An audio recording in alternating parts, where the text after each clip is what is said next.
Hello, thank you for joining us on a fresh edition of the program Housing Development. I am your housing diva, Fleur Annie, back with a potpourri of news, opinions and more just for you. Welcome.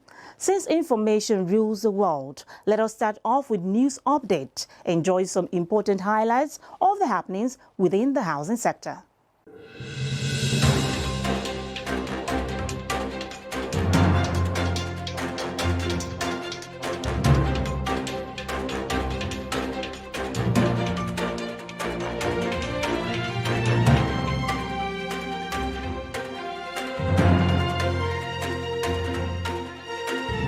Real Estate Developers Association of Nigeria, REDAN, has unveiled a new programmer, RUHI 774. The programmer was unveiled at the 12th Annual General Meeting of REDAN at the Musa Yar'Adua Center in Abuja. The event was attended by chief executive officers of real estate companies, executives of professional bodies, the Honorable Minister of Works and Housing, Babatunde Raji Fashola, SAN, who was represented by the Managing Director of Federal Mortgage Bank of Nigeria, Architect Ahmed Dangiwa, as the guest of honor. President of REDAN, Aliyu Wamako, while opening the event, said the annual general meeting was an opportunity for the 6th Council of REDAN to give account of stewardship to members in accordance with the association's constitution. ShopRite Holdings has sold its Nigerian business to local buyer, Ketron Investment, nearly 16 years after the South African retailer opened its first outlet in the country. ShopRite entered into a share purchase agreement with Ketron, a Nigerian company owned by a group of institutional investors led by property group Patianas, for the disposal of its entire interest in retail supermarkets. The price on the sale was not disclosed. South Africa's biggest grocer has been reviewing its long-term options across Africa to focus more on its home markets and has already exited Kenya. The Abuja International Housing Show, in collaboration with Royal Ceramics and other leading players in the real estate sector, is set to flag off a youth competition to promote affordable housing design. The architectural design competition is part of the company's contribution towards the actualization of affordable housing for all in the country. The competition, which is open to youth between the ages of 18 to 30, is jointly sponsored by Royal Ceramics, Abuja International Housing Show, and other leading players in the real estate sector. In a statement signed by Barrister Festus Adebayo, the convener of the Abuja International Housing Show, winners of the competition will be announced at the Nigeria Housing Awards during the 15th Abuja International Housing Show 2021. The Federal Mortgage Bank of Nigeria, FMBN, has assured Labour of partnership that will ensure mass housing scheme in the country. The Managing Director of FMBN, Ahmed Dangiwa, said this during the 2021 Annual General Meeting of the Real Estate Developers Association of Nigeria in Abuja. Dangiwa, who stated this while agreeing with REDAN on efforts to avert money laundering, also stated that the federal government remains resolute in ensuring that the sector complies with money laundering and other extant laws. The Deeper Christian Life Ministry has demanded a compensation of 140 million naira from the Lagos State government for the planned demolition of its church house at Bini Street, Yaba, Lagos. Reacting to the demand in an interview with Premium Times, the government says Deeper Life is only entitled to 19 million naira. The church demand is contained in its petition sent to the Lagos State Governor, Babajide Sanwo-Olu, and the State House of Assembly. The Canadian housing market is out of control. Over the past 2 years, total sales have increased by an incredible 76%. Statistics from April show that property prices went up by 42% when compared with the same period last year. This trend of property inflation has continued despite the financial turmoil caused by the pandemic.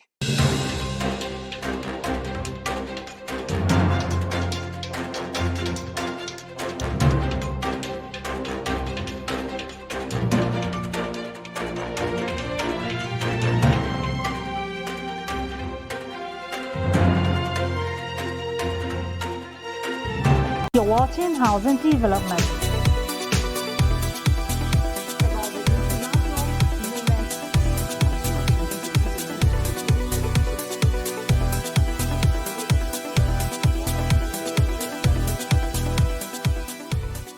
For full details of the news, visit the largest housing news website, africanhousingnews.com. In the face of several buildings springing up across Nigeria, many citizens still roam the streets homeless. This raises an important question that should be answered. Affordable housing. Should government consider subsidy for poor citizens? Let's find out from this exclusive report.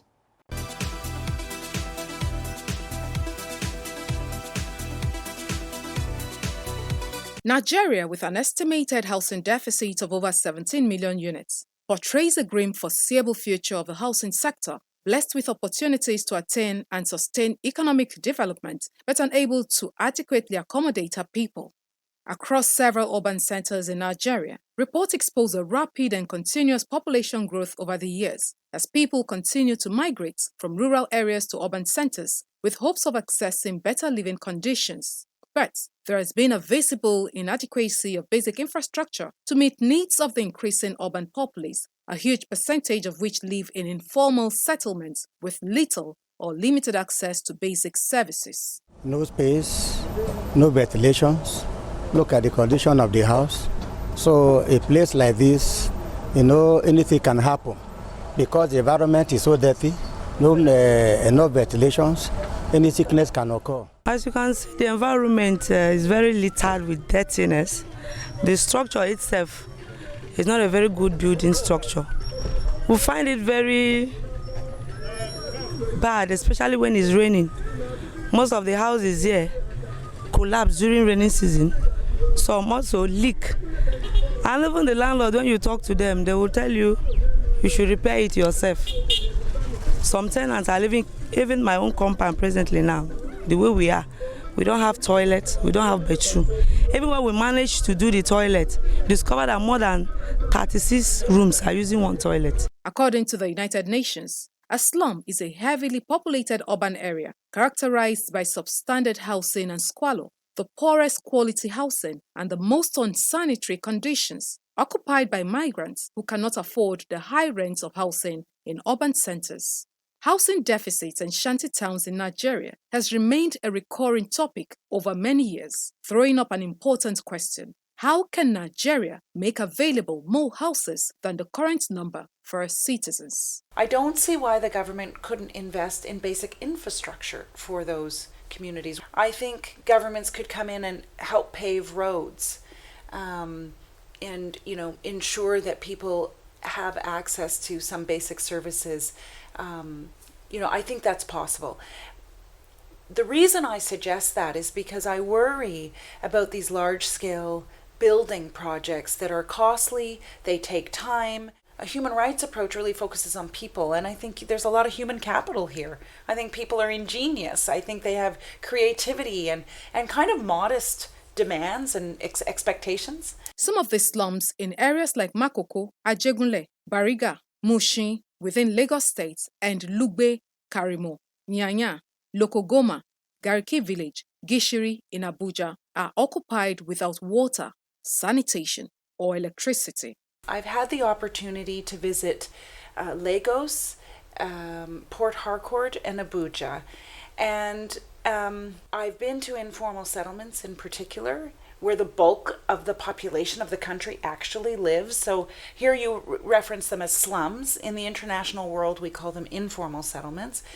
And I have to admit, I've been quite concerned, deeply concerned, I'd say, by the conditions that I've seen in some of those informal settlements. People living without access to the basics. And we all know what we need for a life of dignity, which is what the right to adequate housing really means. It's the right to live somewhere in dignity and with security.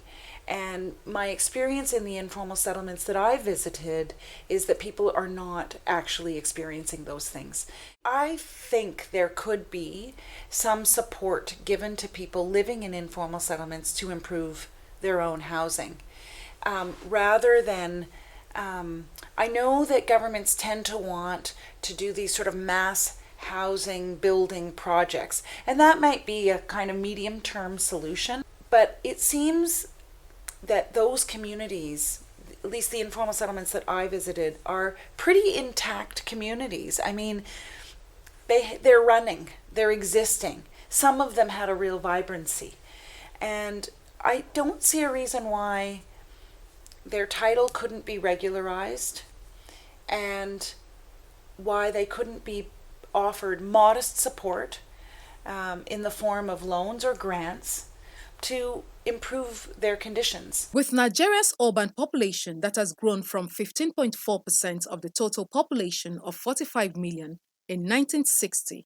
to about 48.9% of the total population of about 195.8 million today, stakeholders agree that possible solutions to address the challenge of increase in shanty towns and slums can be addressed through adequate subsidization of housing for poor citizens. My name is Benga Al-Shafa, the Chief Executive of Federal Housing Authority. Keep watching Housing Program. Although it is noted that there were and still is some form of affordable housing delivery programs in the country, these have not been able to meet the housing demand. The provision of low-cost housing at scales remains a major challenge that should be looked into. I'll be right back.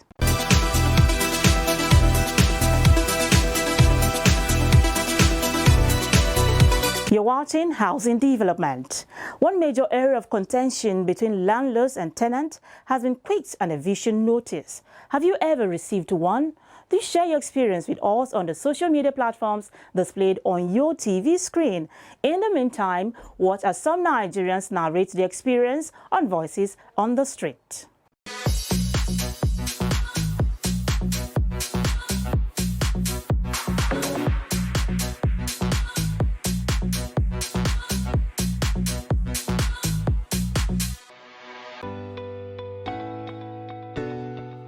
My friend had one experience somewhere in Kubwa where the landlady just woke up and sent her an SMS calling that a quit notice that she should vacate the house in 7 days. So, and I asked her what happened, are you owing? She said no, that actually her rent is expiring in 7 days, and before you know, in 7 days time she came with her sons and tried to push her. But because I know the law and I know my rights as a Nigerian citizen, and I know the laws binding the tenants and the landlords, so I had to step in. I told the woman that basically you need to go through the due process of giving her 6 months notice from the courts. In fact, you have to just go through due process. You don't just wake up and evict your tenants. You cannot eject a family man without giving him a notice. It is not done anywhere. If I were to suggest, I would suggest that at least 3 months should be given to him. I've really had an experience with my landlord recently. He asked me to vacate. The lawyer actually came and was like, I should sign that in July when my rent is expiring, I'm going to leave. I bluntly refused to sign. So I sent a message to my landlord requesting he should give me 6 months notice. I had an encounter with a landlord. I think they sold the house where we were staying. All of a sudden they came, they said task force. People have bought over the house. So you have to leave within the next 3 hours. And all of us, we started packing out.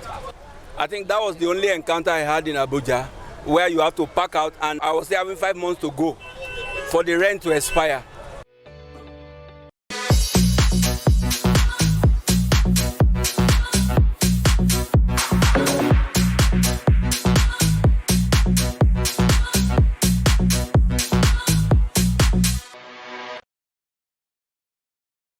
One of the most prominent features of your house is your roof.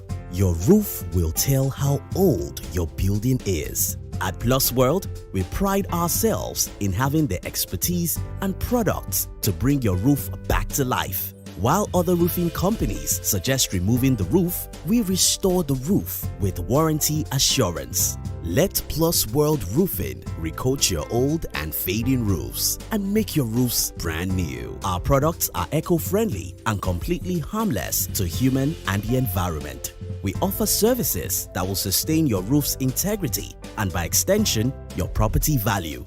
This includes roof repairs and maintenance for residential, commercial, and industrial properties. Our roof restoration solution saves you up to 70% the cost of replacing your roof. Contact Plus World Roofing today.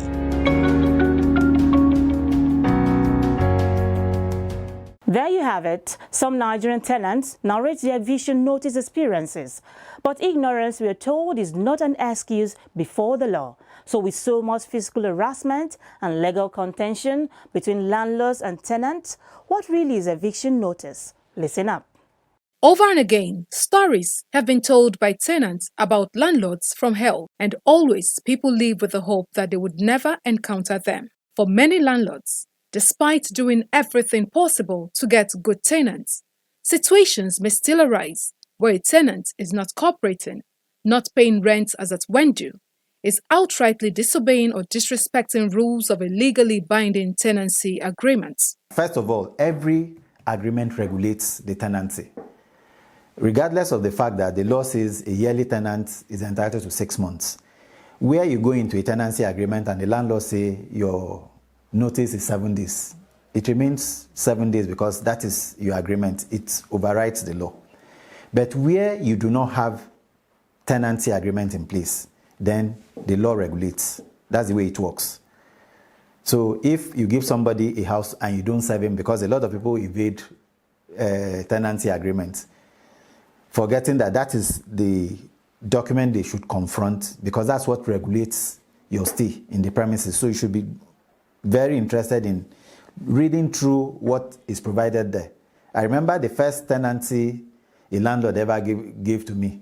After I went through, I told him, this is not a tenancy agreement. It's a regulation to me on how I stay in your house, which I do not think I will sign. I said, no, if you want me to sign a proper agreement, do one, or I can do it for free, because there are two sides to agreements. There's always an obligation and there is always a duty on both sides. So that's why it's called an agreement. So the two parties must agree. They must be at what the law calls addendum, meeting of minds, before they sign. But in most cases, experience has shown people just hurry into premises, and at the end of the day, they now be at the mercy of the landlord. And trust our landlords who now treat their tenants like master slave. They take advantage of it. But depending on the regulation of any tenancy, be it by agreement, by law, there is no such thing as you can walk into. It's called self-help. And I have seen situations where the courts have, a landlord took matter to court, and eventually when the court found out that he was trying, because when you go remove somebody's window or pull down his roof, that's self-help. The judge abandoned the case he brought and did the self-help, awarded damages against him in his own premises. Meanwhile, for some tenants, landlords just prove difficult, making decisions to renovate their houses and proceeding to evict their tenants without giving them adequate time. From the law's viewpoint, what is illegal eviction? Can eviction be contested? What is the proper procedure to evict a tenant? Well, there are a series of what you may term, in your words, illegal evictions, which could arise in different ways. Like when once there is a land or a property, at times we see people evade other people's properties. Like you see even the madman on the streets goes into somebody's properties and start living there. You see a normal person walks into somebody's property, start living there. When the person wants to take over his property, for instance, how does he go about it? Since he did not put him there. The law protects even the trespasser. That kind of person is called the trespasser to the property. So the law provides that he should be given notice before you can evict him. When you serve that notice, assuming, forget about the fact of mentioning a lunatic. Say, let's take a normal person who walks into a property, walks in there and decides to inhabit there. When the landlord wants to take over, he still has to.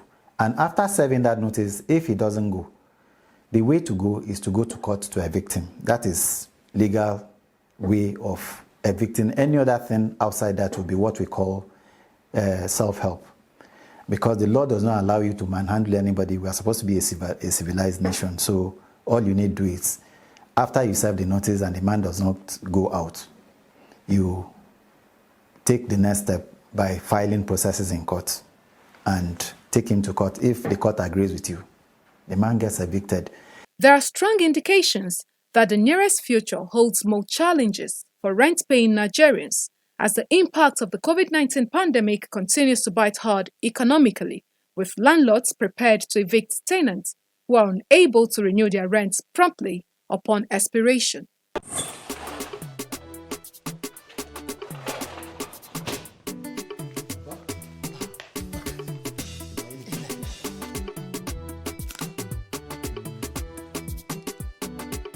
What is the name of my grandson? Suleiman. That's a good name. May the Almighty preserve him. Amen. Now that your family is growing, this is the time for you to start thinking of a house of your own. Abba, the thought of this has always been on my mind. To build a house now, you need a lot of money, and that is what is holding me back. Sonny, what you need is a mortgage. NHF mortgage loan. With NHF mortgage loan, you own a house upfront and pay gradually over a long period of time. Abba, I will go to the FMBN office right away. Come join us at FMBN and let's shelter Nigeria together. In the context of Nigerian law, as there are laws protecting the tenant, the landlord has laws protecting his rights under the Nigerian law too. As a tenant, make sure you read and fully understand the tenancy agreement given to you before signing.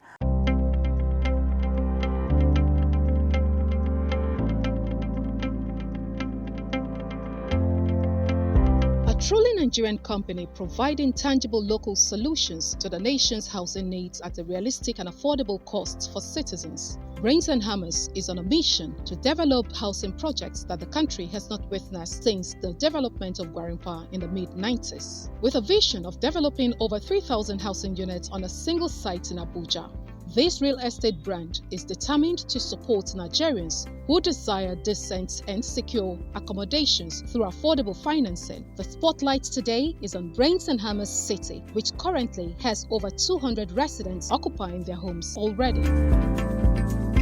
Brains and Hammers City is sitting on 117 hectares of land, which we intend to build 3,500 units. As we speak today, 1,860 are already standing, 1,200 are under construction, and then 1,200 are yet to be built.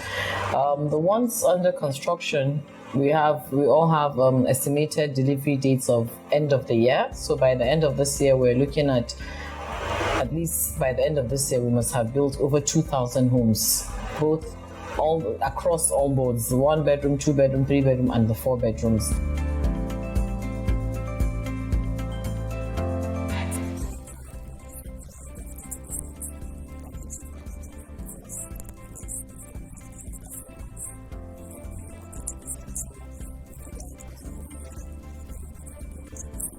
Conceived as a quality, self-sustaining and affordable housing project for middle and low-income earners, Brains and Hammers City flaunts an outstanding infrastructural portfolio that covers thousands of acres of land, even in the face of daunting economic challenges. It's interesting to say that we are a single private company funded privately. There is no government contribution or anything from the government.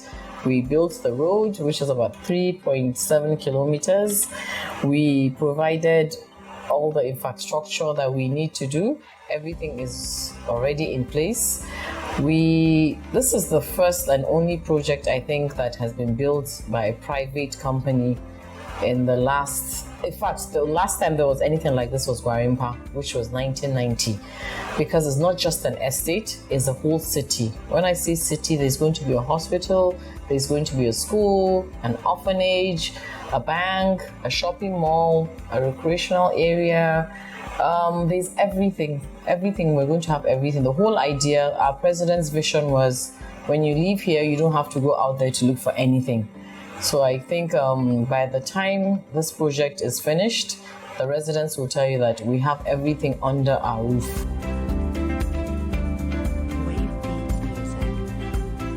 Within the city, we have at about, basically we are building up at about 2,250 units of housing at the moment. what we already have on ground that people have already started living in is at about 1,494 units.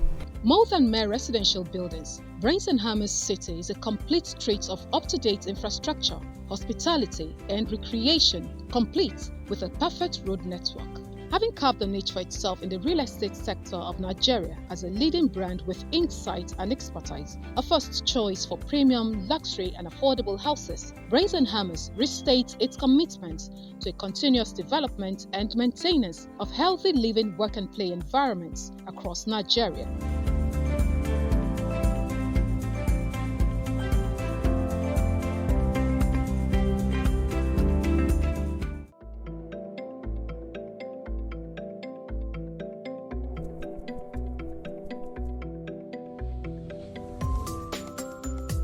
Abuja International Housing Show brings an amazing opportunity to exhibit, network, develop new business relationships, and make sales. Here are things you must know about Abuja International Housing Show. The Abuja International Housing Show is Africa's biggest building and construction show, with more than 15,000 participants and over 400 exhibitors from 21 countries.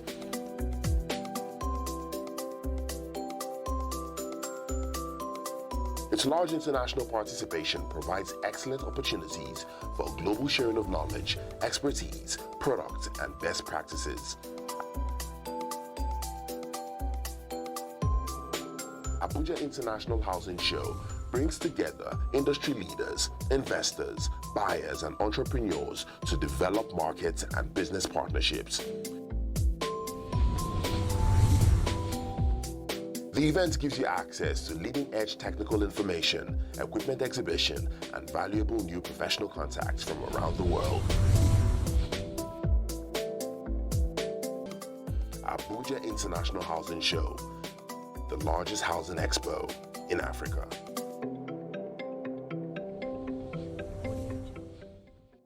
Thank you so much for keeping a date. It was good having you join us today on the program. For more of these, please visit Housing TV on YouTube and also follow us on all social media platforms. I'll be here next week with a fresh edition of Housing Development as I look forward to having you again. I am Leilani, your Housing Diva. Do stay safe out there.